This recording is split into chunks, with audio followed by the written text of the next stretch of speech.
So picture this.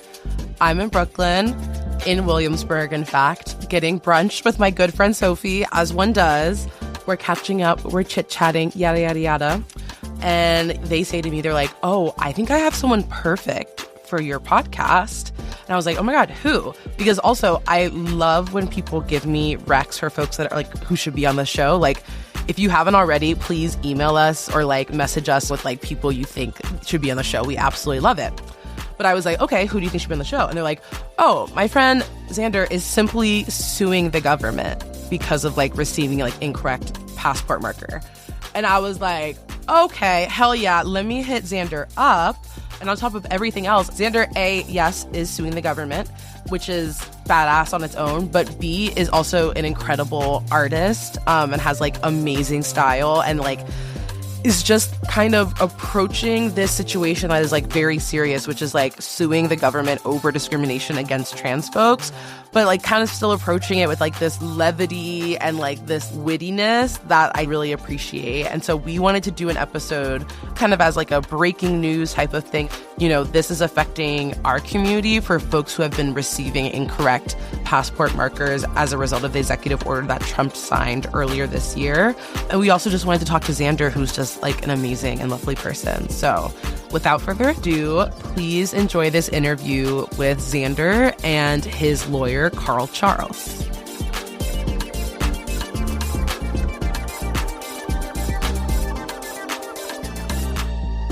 My name is Carl Charles. My pronouns are he, him, and I'm an attorney with Lambda Legal based in our Southern Regional office here in Atlanta, Georgia. And I'm very honored to be representing Zander in his lawsuit against the U.S. State Department about the discriminatory passport policy. Hi, my name is Zander Schlacter. I use he, him pronouns, and I am a multidisciplinary artist, designer, educator, and I'm also suing the government. Period. Could you tell me a little bit more about your creative practice? I'm like curious about it. Yeah, for sure. So I make and do a lot of different things. And I have a textiles background. So I studied textile design. And I also make installation work, paper mache sculptures, and paintings. Nice. And I also have a business where I design and sell textiles, textile home goods specifically. And I license repeat pattern designs for things like wallpaper, ceramic tiles, all kinds of different applications. And I'm also an educator. And I feel like these things Very are all cool. interconnected in different ways. And my practice is ever evolving. So this is a question that we ask every one of our guests. How did you come to embody your current gender identity? So I used to be a girl. And I used to be really good at being a girl. I was really good at the gender performance of it all. I grew up in Tennessee, and I didn't know any trans people. I didn't really have any examples of like what that looked like. I was really into my sort of feminine personal style. And as a teenager, I really devoted a lot of time and energy into curating and designing my personal style. And I would buy stuff at the thrift store and cut it up and remake it. And I wore these elaborate hats and headpieces and lipstick in weird colors. And I really treated it like my art practice. I was really serious about it. And over time, I kind of designed this sort of persona for myself that was kind of hyperbolically feminine. And it was something that, I wasn't thinking too critically about at the time. But with some space from it, it almost feels like I was doing a sort of drag performance. It wasn't necessarily connected to like a womanhood. And, I got to a point of starting to feel like something was off once I got to college. And I think the fact that I was so committed to that performance of that kind of femininity made it more challenging for me to start to explore my masculinity because I was so committed to it. And it was also connected to my practice as an artist, my professional work. It felt really scary to start to explore that. Hmm. I came out as gay as a teenager. And I remember as a teenager feeling like some sort of like interest in masculinity, but feeling like I didn't know what it was. Like I knew that I was gay, but I couldn't quite make sense of it. It was a confusing sort of thing. And that, of course, started to make more sense once I allowed myself space to explore my masculinity. And in college, I started binding. I came out again.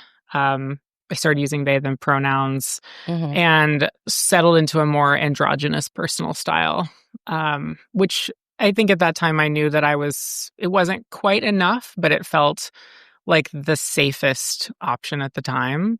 Hmm. So I continued living as a non-binary person until a couple years ago, 2023. I came out again as a trans man. I changed my name to Zander. I started using he, him pronouns. So I've come out a lot of times. And at this point, I really don't have anything left to come out as. I'm done coming out. Nice. You can tell that like you're the kind of person like style is very important to you. Like you have very cool, very unique style. And I guess I wonder like what that transition was like for you in terms of like adopting a more like masculine style. Because I feel like your style is still very like bubbly and like exuberant. And so I feel like sometimes I've struggled because I'm just like, maybe the parts of my femininity I feel attached to is like because like I find some parts of masculinity like boring sometimes or like not as pretty. Like, and I'm just like, Yeah. I don't know if I'm a girl, but like I do just like being pretty. Like, you know what I mean? Like I like serving like a little cunty little vibe. And so yeah, I guess I'm like, how did you maybe find your cuntiness like in terms of like masculinity and like what did that look like for you? I mean, I think that I had to like let the pendulum swing really hard in the masculine direction for it to kind of swing back and settle somewhere that felt good. Mm, I definitely went through a period of time where I was just wearing not the most interesting menswear, just kind of like black chinos and a black t-shirt that felt like the safest thing mm, that I felt would communicate to others that I was masculine, that I was a man, that's how I wanted to be gendered. mm, So I think I embraced it as a tool in that way of like, how can I use this in this moment to tell people what I need them to know? right. But I really struggled to reconcile my love for decorative feminine aesthetics Mm-hmm. with my desire to be a man. um, it was, it's still at times confusing, but I feel like I've, through experimentation of personal style, figured out a a place where I get to have some play, and maybe I can have one little like silly cute handbag in my outfit if the rest of my look is more traditionally masculine. It's Mm, about kind of balancing all of the different signifiers and totally. using them as just kind of pieces of the collage to tell people what I need them Mm, to know. like giving assemblage. Yeah. Like the juxtaposition between all your different things. Totally. Hmm. Yeah, and the balance of it. That was a much more elegant way of rather than me saying, how do you find a cunty little vibe? So I appreciate that. No, I really like your question too. Okay, so pivoting to you suing the government. So, as our listeners know, there is currently a huge issue in the US where trans folks who applied for passports have been receiving documentation with incorrect gender markers, even if they've had passports with the correct gender markers on them before. Could you possibly give us an overview of why this is happening? And then kind of like your own experience of receiving like an incorrect passport. Hmm. Well, this is happening this past year in large part because of the executive order that Trump signed regarding gender and biological sex. And that trans people shouldn't have passports that reflect their gender identities that they embody, but instead reflect their sex that they were assigned at birth. So I had previously held a passport last year that had an M on it, but I had not yet legally changed my name. And so I went through the legal name change process last fall. And then at the beginning of 2025, I applied for a new passport to change my name. But of course, I already had an M on that previous passport. So I applied for the new passport with expedited service. But then once the executive order was signed, I did start to have some anxiety that might affect me. And my passport application had been pending without any updates for a while. So it was definitely on my mind. I knew that it was a possibility. And then eventually it came after weeks of waiting. And I was prepared in some ways for that scenario. But I also thought that because I had the passport that already had the M, like maybe that wouldn't be part of how my application was processed. Right. But it was just a lot of guessing, speculation. There's really no concrete facts at that point in time. But although I was prepared, receiving the passport in the mail, seeing the incorrect gender marker really hit me very hard. It was a really hard thing to face. And I think like what I just touched on with my personal gender journey, like it's been long and it was a lot of work. And in an emotional sense of putting in my own kind of commitment to my self-growth and finding out who I am and figuring out how to live a life that I'm in alignment with myself. And to have put in all of that work emotionally, and I've also put in all of that kind of logistical work of doing the name change, navigating all of the paperwork that comes with being trans, Right. and to feel proud of myself for having done all of that. And then finally getting there and then getting this passport that is wrong, really just felt so bad. It felt like very invalidating. I mean, what's particularly this whole situation is nuts, but like, I feel like what's particularly nuts about your situation, it's like, seems like it's almost like more work for them to give you the incorrect gender marker, right? Like in like the bureaucratic sense where it's like you already did that kind of bureaucratic labor to have the M marker. I'm sure it must have felt like a complete like punch in the gut to be like, okay, and you still went out of your way to like misgender me and like fuck with me in this way. Totally. Yeah. And I got the passport back with a piece of paper, a computer paper printout that just said information on your passport was corrected for one of the following reasons. And it outlined like a few different kinds of clerical errors that might happen. And there was like an X with a red pen next to something about my gender that they had corrected a mistake was the way it was framed. Whoa. But I think something about seeing that red X, like it kind of humanized the passport processing in a way that felt really icky to me. Like somebody with their red pen came in here and did that. Yeah. And just knowing that there was a person involved in that, it's icky. That makes it worse. Yeah, because bureaucracy is such a black box in that way that I feel like they hide behind the idea of like, oh, it's just policy or like, oh, it's just how the government works. But it's like, well, the government's made up of people and like these agencies are made up of people. And like, someone went into work that day. And I mean, I empathize with government workers who just like do have to just go to work, right? Totally. But like there's a way of like aligning yourself with like these policies and maybe like not, I don't know. It's totally. But I can imagine that it made it worse. It is such a black box and it's all, I mean, even right now, it's like we're just speculating. We don't know. Yeah, exactly. And that's part of the ickiness of it. Totally. So you receive this passport with the incorrect gender marker. What like made you kind of decide to then go from there to like suing the State Department? And like, what was that process like for you? So going back to that moment when I received the incorrect passport and it felt crushing, I remember it was a Friday that I received it. And then Saturday, I felt like I need to have a studio day. I need to go to my studio. I need to have some time to just make something.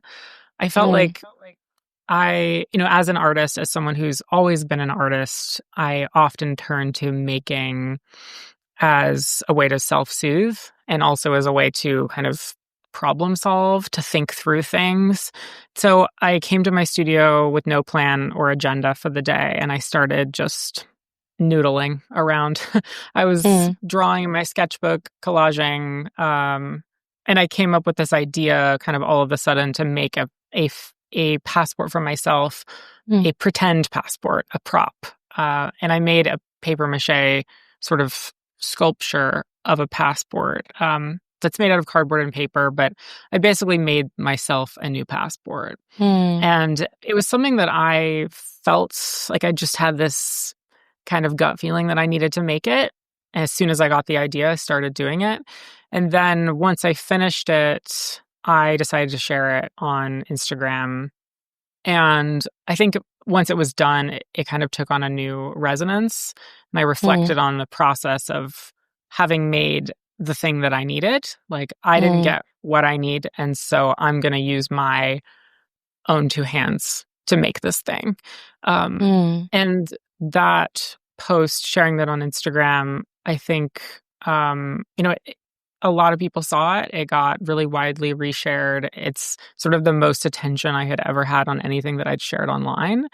And it kind of had a small moment of virality. But in that moment, I remember feeling like, oh, I don't know if anyone will even see this. Like, I'm not posting at like the right time to share on social, Yeah. I don't know if there is a right time to share on social anymore, but totally. Who even knows? Talk about a black box. Yeah, exactly. But it was really nice to know that resonated with people. And I felt also proud of myself for having shared my story in this way that was ultimately rooted in like my practice as a maker and creative person. I've never been one to take to the internet to be like, hey, everybody, a bad thing's happening to me. I felt like it was a lot more comfortable for me to share as a model to others and as a model to myself, like a kind of creative resilience. But in sharing that post, it is also what ultimately connected me with Lambda Legal because it had such wide visibility. I was connected through like a mutual friend to Lambda, and that's when we began the conversation about pursuing this lawsuit. And initially, when I was connected with Lambda, I wasn't thinking about lawsuit. I just was like, oh, maybe there's some answers here. And I'd been put in touch. So I figured, why not just have a call and pursue it. See what's what. And then once I became aware of the lawsuit, I knew in my gut that if I'm asked to be a part of this, I will be a part of this 100%. And I think I sat with it, I thought through it, but I kind of always knew, like, yes, I will do this. And I feel like any choice to not do it, to not pursue the lawsuit, would have been a choice made out of fear. And at this point in my life, that's just not how I'm making choices.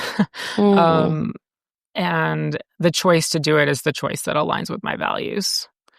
And I feel really grateful to Lambda Legal and all the work that they do. And I feel that to have been asked to be a part of it, to represent it as the first name plaintiff is an honor. I feel happy to be here, honestly. Hell yeah. You said the first name plaintiff, like, will there be multiple people who are kind of representing the lawsuit, or is it going to be mainly you, as much as you're able to kind of get into it? I kind of want to know like the nitty gritty of what the process is like. Yeah, so there's multiple plaintiffs who are represented in the lawsuit, but I am the first name plaintiff, and that my name is on the lawsuit. It's Schlacter v. U.S. Department of State. And not all the plaintiffs are named plaintiffs. Some of them are DOE plaintiffs, and that they remain anonymous, for a variety of reasons. One would make the choice to remain anonymous or to have their name attached to it. So that's what it means for me to be the first name plaintiff. Wow. So what does processing this lawsuit look like? I guess I'm like specifically wondering how someone goes about like suing like the State Department versus like suing like another individual. I don't know, Carl, if you want to try to hop in. Yeah. So as Zander was saying, we represent Zander along with 5 other people, 3 of whom are proceeding under pseudonym. for a variety of reasons. Chief among them, it seems relevant to mention, is because they're afraid of retaliation for sharing their legal names. And so, Right. as Zander said, it's not a small decision that he decided to move forward using his legal name, right? And he does really embody that spirit of refusing to live in fear. And not that anyone's fear isn't credible, right? That they would make a different calculation is totally okay. But we're really grateful to Zander for being willing to do that and for speaking openly about his experience. So suing the government is kind of, without getting into the nuts and bolts, it's really just that, right? There's a number of different bases upon which you can sue a state government or the federal government. And we have argued that this passport policy violates Zander's rights guaranteed to him and to our other 5 plaintiffs under the Constitution, as well as rights guaranteed to them under federal statutes, that is federal laws, right? So the Constitution is this document that everyone has an opinion about, to say the least. But we argue that this passport policy violates Zander's equal protection rights, which is the right to be treated equally under the law, right? And that's what the judge found in Zander's case and granted that preliminary injunction saying, I agree with the plaintiffs, I agree with Zander. This policy treats him differently, treats these 6 trans people differently when it comes to their ability to obtain correct passports. So the judge said they are likely to win when this case moves forward. So I'm going to stop the policy from being enforced against them right now. Because I'm finding they're likely to win. So there's no reason they should suffer if they are likely to win. And that ruling enabled Zander and our other 5 clients to get their passports corrected with the right markers. Okay, amazing. Thank you so much for explaining that, Carl. Was there a recent Supreme Court decision around this, like a couple weeks ago or something? Am I making that up? Is that right? You're not making it up. It was last week, actually. Cool. So there's another case about this issue that was brought by the ACLU, and that case was a class action. And so the ACLU basically represents everyone except Zander and our 5 other clients, arguing that there's a class of trans people who are not just trans people, but trans, non-binary, gender non-conforming, and intersex people who are impacted by this passport policy. They went in front of their judge in Massachusetts and said, same things we did. This violates constitutional rights, also statutory rights under laws, not just the Constitution. And the judge granted them an injunction as to the whole class of people. And the government appealed that first to the Court of Appeals that covers Massachusetts, which is the First Circuit. And then they lost. They didn't lose. They sought an emergency stay, asking the First Circuit, don't let this injunction stay in place. Don't let these trans people get the correct documents. Wow. The First Circuit said, no, we're not going to do that. The injunction stays in place. So then what did the government do? They went up to the Supreme Court. And they sought an emergency stay, basically reversing the injunction as applied to that whole class of people. And sadly, beyond sadly, disappointingly, frustratingly, the Supreme Court granted it. So even though the lower court, both the lower appeals court and the lower district court, both said these folks are likely to win on their constitutional claims, the Supreme Court said, we don't think so. And so you don't need an injunction, right? There's one paragraph from the stay order where the court said, displaying passport holders' sex at birth no more offends equal protection than displaying their country of birth. In both cases, the government is merely attesting to a historical fact without subjecting anyone to differential treatment. I mean, that could not be more wrong, right? That is wrong. It's like naturalizing gender as this thing that just exists in the ether rather than something that is constantly violently upheld and enforced, right? That language is very, very telling about what they think about gender. That's right. And it will not shock any of your audience to know that Justice Jackson wrote a scathing dissent and pointed out all the ways that this policy harms trans people, and also pointed out, by the way, that trans people have been able to get passports with accurate markers for 33 years through 6 presidential administrations. Wow. So it just can't be that this is suddenly so wrong, right? So unfortunately, what that means for everyone except our clients, including Zander, is that moving forward, people cannot get their passports updated to the correct marker, right? That means that the discriminatory passport policy is back in place for everyone except basically Zander and our 5 other clients, because we have an injunction that is separate from that one that the Supreme Court has not said anything about. Got it. Zander has a much simpler way of explaining this than the legalese I just vomited at you. So if you want to hear it from him, you totally should. Okay, amazing. I appreciate that, Carl. Thank you so much. I was just going to say that Carl is always so great at delivering the legal process and all of the nuts and bolts with a clarity that is great. I love it when he uses his lawyerly legalese to explain something. Yeah.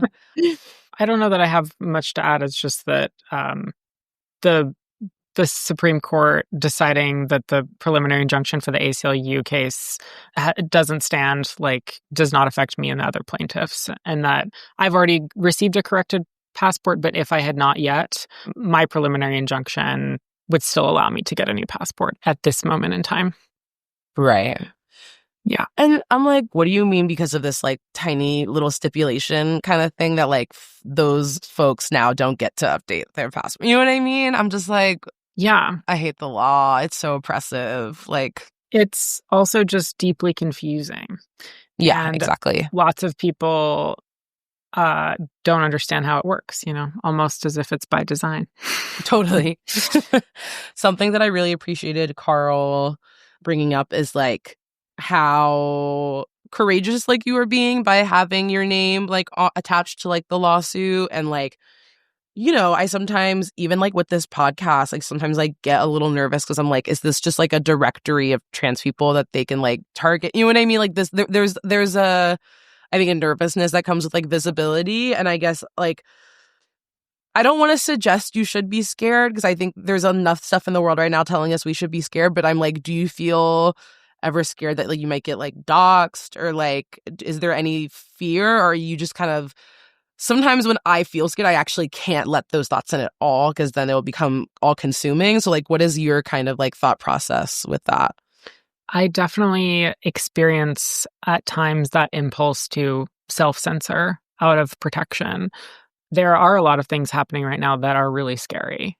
And I feel every time I have that feeling come up of oh, maybe I should rein it in. Maybe I should not share this. I, as much as I can, try to course correct back to, no, actually, I'm committed to living a life as my authentic self, to being out as a trans person, to offering visibility to other people, and showing people what it looks like for a trans person to be in the world.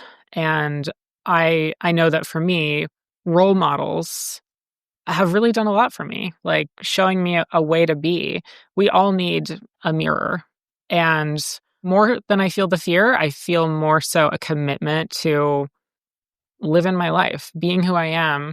And I would rather, have something bad happen to me for having done that than to have lived a life in fear, in secrecy.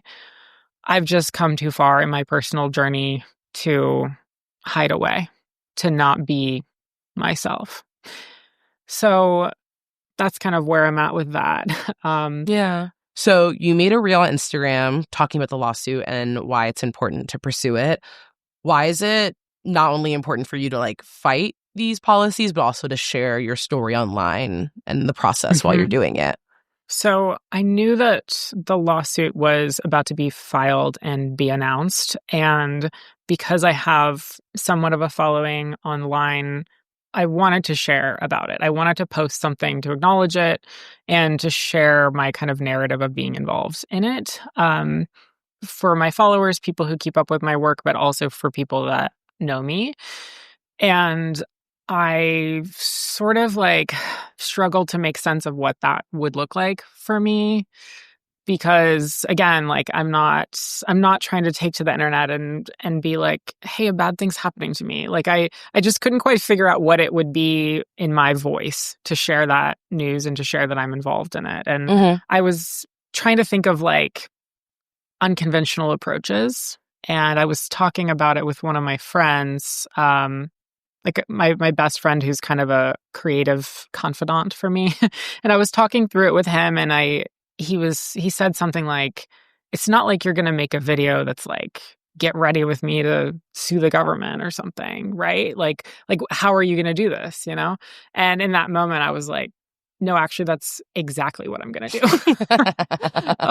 And I feel like it's the kind of thing that needed like a little bit of humor and lightness. And also, I wanted it to be kind of smart and have a little bit of irony to it, but not be sarcastic or mean-spirited or too negative. I wanted to share it in a way that felt like it was resilient, that I was moving through it in a way that was creative, that was sort of poking fun, but not in a way that's easily identifiable. I don't know that anyone could watch that reel and say like, oh, you're being messed up for any reason, or like you're making fun of something, or invalidating the legal process. I mean, I recorded it like 50 times trying to get it right.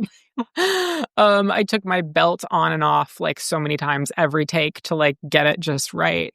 But I did want to share a narrative of resilience, of one that was like moving through this in a creative way, and also acknowledging the kind of performance of personal style and gender. And that's such a big part of my practice as well. And it felt good to me to get to bring this story of being involved in this lawsuit into my other creative narrative. Intersect those things. Yeah. Yeah. Oh, that's so cool. Well, thank you so much for taking in time. I don't want to be like, oh my God, it's so cool that you're suing the government because they're discriminating against us. But it is kind of like, I think finding a way to talk about it that still feels like authentic to you. And like, I feel like we kind of navigate that on the podcast sometimes, where it's like, yeah, this is really serious, but like sometimes we need to bring a little like lightness and like some levity to this, and like speak about it in the way that we would speak about it with like a best friend or something. So totally, I appreciate the way that you do that. So yeah, thank you so much for chatting with me. I appreciate it. It was so great to chat with you, and I really appreciate your time. Yeah, and thank you too, Carl. I appreciate it.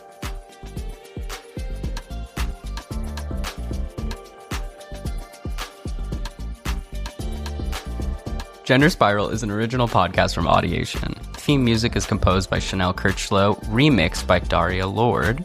Additional music by Command Jasmine, courtesy of Molten Heart, with art by Joey Hahn and graphics by Michael Tyrone Delaney. The show is executive produced by Ireland Meacham, myself, Babette Thomas, and my co-host Ali Beardsley, along with Sandy Smullins, with some additional story editing from Susie Armitage.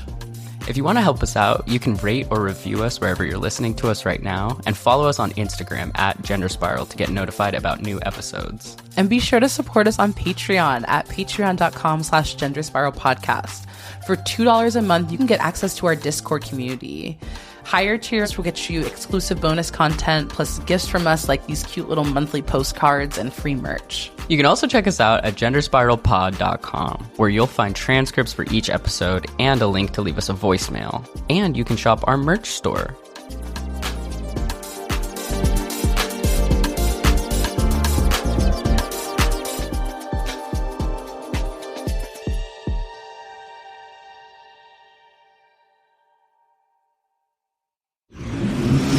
Audiation.